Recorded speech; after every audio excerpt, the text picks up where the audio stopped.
du fait du dérèglement climatique, le continent africain est exposé à l'aggravation de l'insécurité alimentaire, au déplacement des populations, aux sécheresses récurrentes et à la pression des ressources en eau. Devant l'urgence de cette situation, je me réjouis du fait que lors du dialogue spécial de haut niveau sur le thème de l'Afrique que nous voulons organiser le 20 juillet 2022 sous les auspices des Nations Unies, la communauté internationale ait reconnu que la COP27 prévue en Égypte en novembre prochain est une opportunité unique d'ajuster ce déséquilibre. À cet égard, je tiens à exprimer l'attachement du Niger à la proposition des négociateurs africains d'un nouvel objectif de 1 300 milliards de dollars de flux financiers d'ici à 2025 pour mieux faire face aux défis climatiques. Au Sahel, l'ensemble géographique auquel appartient mon pays, le Niger, les changements climatiques qui influencent négativement les activités agricoles et pastorales ainsi que les ressources en eau sont également la cause des sécheresses extrêmes, de pluies diluviennes parfois et d'une augmentation des températures supérieures à la moyenne mondiale. C'est pourquoi le Niger accorde une attention toute particulière à l'initiative africaine de la Grande Muraille verte qui s'inscrit dans le cadre de l'agenda 2063 de l'Union africaine. Monsieur le Président, sur le plan sécuritaire, la situation au Sahel s'est dégradée ces dernières années.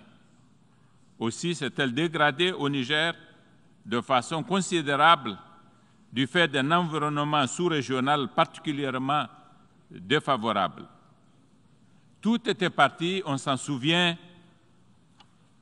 de l'année 2011 et de la chute du régime libyen auquel n'a jamais pu, jusqu'à ce jour, se substituer un pouvoir stable qui ait pu exercer une véritable autorité sur l'ensemble du pays.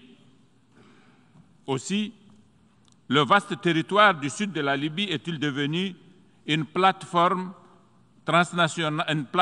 du crime transnational organisé où prospèrent les trafics des armes, de drogue, de carburant et de migrants, entretenant une insécurité structurelle dans l'ensemble des pays du Sahel du voisinage. Le Mali, qui a succombé depuis 2011 à cette violence générée à partir de la Libye, ne s'en est jamais véritablement remis. Il est devenu à son tour un foyer d'incubation d'un terrorisme propre au Sahel, profondément affecté par les effets du changement climatique, remettant en cause la pratique de l'élevage pastoral. Cet écosystème de la violence a eu un effet d'aubaine sur les jeunes bergers de communautés les plus affectées par le dérèglement climatique, chez qui se sont développées de nombreuses vocations terroristes. Du nord du Mali, ce fléau s'est propagé vers le Niger, le Burkina Faso et tente désormais de s'étendre vers les pays du Golfe de Guinée. Cette violence comporte un tel potentiel de déstabilisation des institutions étatiques qu'elle a eu raison des régimes démocratiquement élus du Mali et du Burkina Faso, respectivement en 2020 et en 2022. Le Niger, mon pays, en plus de ce foyer terroriste dit des trois frontières, Mali, Niger, Burkina, fait face à un autre foyer terroriste dans le bassin du lac Tchad où opèrent les différents groupes qui se réclament de la nébuleuse Boko Haram. Monsieur le Président, en dépit des pesantes contraintes liées à ce contexte que je viens de décrire, mon pays fait preuve d'une grande résilience basée sur une gouvernance toute de sagesse, promouvant la culture de la tolérance et de la cohésion entre les communautés, ainsi que les règles de la démocratie et de l'état de droit. C'est cette option résolue en faveur des droits et des libertés qui a permis l'organisation des élections transparentes qui ont consacré la première alternance à la tête de l'État en vertu de laquelle un président démocratiquement élu a passé le témoin à un autre président démocratiquement élu en 2021. Notre expérience du Niger prouve, s'il en était besoin, que la voie la plus sûre pour conjurer les effets de la violence terroriste, c'est de renforcer le régime démocratique et non autre chose. La guerre contre le terrorisme nous impose en ce moment de consacrer des ressources importantes destinées à l'accroissement des effectifs de nos forces, à l'acquisition d'équipements adéquats et au renforcement des capacités de nos soldats. Permettez-moi de saisir, Monsieur le Président, la présente occasion pour remercier nos différents partenaires engagés à nos côtés dans ce combat contre le terrorisme. Je voudrais en particulier remercier la France, dont l'action à travers l'opération Barkhane constitue un atout majeur dans le rapport de force contre nos ennemis. Je remercie également les États-Unis d'Amérique, la République fédérale d'Allemagne, ainsi que tous les autres pays engagés à nos côtés selon diverses modalités aussi précieuses les unes que les autres.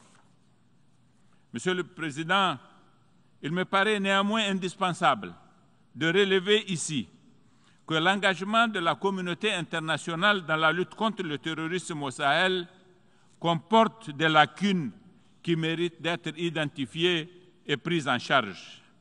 En effet, ce terrorisme tire une grande partie de ses ressources financières du trafic transsaharien de la drogue en direction de l'Europe et de l'Asie via la Libye.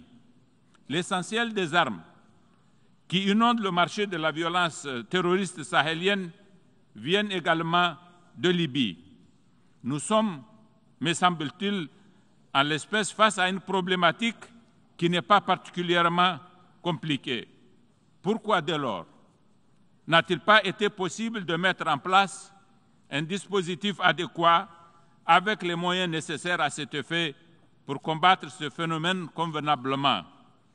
Il est temps, Monsieur le Président, que notre réflexion collective, les grandes puissances présentes dans cette région et la communauté internationale de façon entière, avec nous, les pays de cette région, il est temps qu'ensemble, nous puissions engager une réflexion bien plus pertinente que nous l'avons fait jusqu'à présent, de façon à définir une action qui soit efficace dans la lutte contre le trafic de la drogue et le trafic des armes au Sahel. Monsieur le Président, malgré les défis auxquels nous faisons face, tels que décrits plus haut, le Niger entend rester un État solide et stable, adossé à des institutions démocratiques, résolument engagées dans le combat contre la pauvreté et pour le développement. Notre conviction profonde à cet égard est que le moyen le plus efficace pour combattre la pauvreté consiste dans la promotion du système éducatif. Les défis de développement pour le Niger sont résumés par les statistiques simples suivantes. Un taux de croissance démographique annuel de 3,9%, un indice synthétique de fécondité moyen de 7 enfants par femme, une première maternité pour près de 50% des filles avant l'âge de 15 ans, une population âgée à 50% en moyenne de 15 ans. Ces statistiques en disent long sur l'état du système éducatif dans notre pays. C'est la raison pour laquelle nous nous sommes engagés à agir avec résolution pour améliorer les choses en la matière. Aussi, le programme sur la base duquel nous avons été élus par le peuple du Niger vise-t-il à agir sur le double front de l'amélioration de l'accès et de la qualité de l'offre scolaire. S'agissant de la qualité, nous avons décidé de mettre un accent particulier sur la qualité de la formation des enseignants et une professionnalisation de la fonction de l'enseignant. En ce qui concerne l'amélioration de l'accès, notre politique met l'accent sur la construction d'infrastructures scolaires. L'autre aspect particulièrement important sur lequel je vais insister de notre programme éducatif vise l'équité du genre et réside dans la construction des internats pour les filles dans les collèges ruraux. En effet, du fait de la précarité des conditions de vie des enfants dans les collèges ruraux, loin de leurs parents, ceux-ci ont tendance à empêcher leurs filles de poursuivre leurs études. Ces adolescentes, aussitôt sorties du circuit scolaire, sont données en mariage, ce qui explique certaines des statistiques que j'ai annoncées plus haut. Les internats, en offrant aux filles la quiétude et la sécurité souhaitées par leurs parents, leur offrent en même temps les conditions pour poursuivre leurs études avec la possibilité de durer à l'école et d'y acquérir les compétences scolaires et professionnelles nécessaires. La généralisation à grande échelle des internats de filles dans les collèges ruraux, tout en contribuant à l'amélioration des performances du système éducatif, contribue également à la réduction du taux de croissance démographique. Monsieur le Président, si j'ai quelque peu insisté sur nos ambitions dans le domaine de l'éducation pour un pays comme le Niger, après avoir parlé du changement climatique, du terrorisme et de l'insécurité au Sahel, c'est parce que nous avons conscience que ces trois questions, à savoir la démographie, le changement climatique et l'insécurité, sont intimement liées. En effet, le terrorisme à l'œuvre au Sahel aujourd'hui a partie liée avec les conditions de vie de certaines communautés dont l'environnement a été passablement perturbé par les changements climatiques. Le Sahel est par ailleurs, ces dernières décennies, un espace qui a connu une poussée démographique particulièrement élevée. Ces deux phénomènes, à savoir la démographie et la dégradation du climat, en se combinant, ont créé, à la faveur du désordre régional consécutif à la chute du régime du colonel Kadhafi en 2000, la situation de chaos que vivent les pays du Sahel aujourd'hui. C'est pourquoi, pour les Nations Unies, pour la communauté internationale, se mouvoir et disserter sur la violence terroriste ne suffit pas.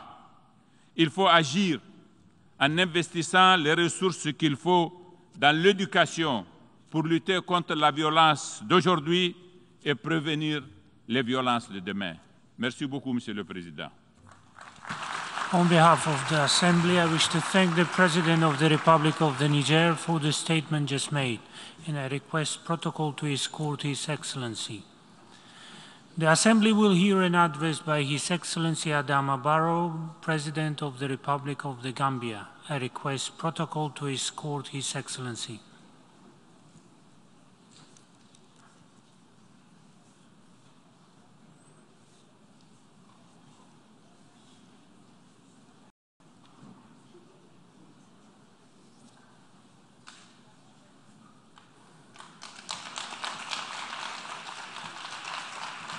On behalf of the General Assembly, I have the honor to welcome His Excellency Adama Barrow, President of the Republic of the Gambia, and to invite him to address the Assembly.